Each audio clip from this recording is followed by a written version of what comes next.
ये शिवलिंग आप देख रहे हो, ये बनाया हुआ नहीं है, स्वयं शिव लिंग यहाँ से प्रकट हुआ है।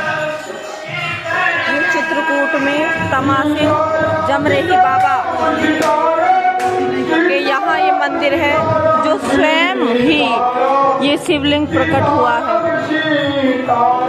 जहाँ पर ये वो जगह है जहाँ श्री रामचंद्र जी जब वनवास आए हुए थे और भरत जी ने आकर कहा कि भ्राता की पिताश्री शांत हो गए हैं, तब श्री रामचंद्र जी ने इस जगह पर अपने पिताजी का श्राद्ध किया था, तर्पण किया था।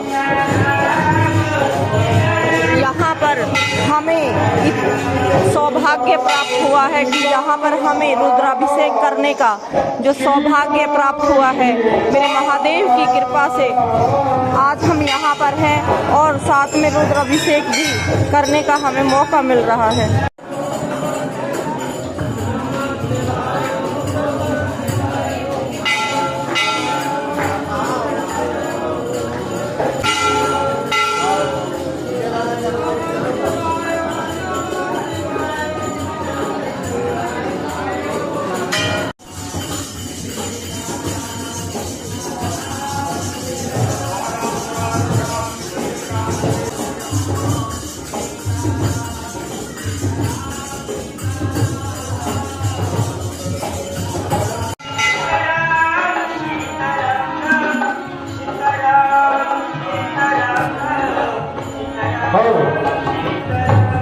सीता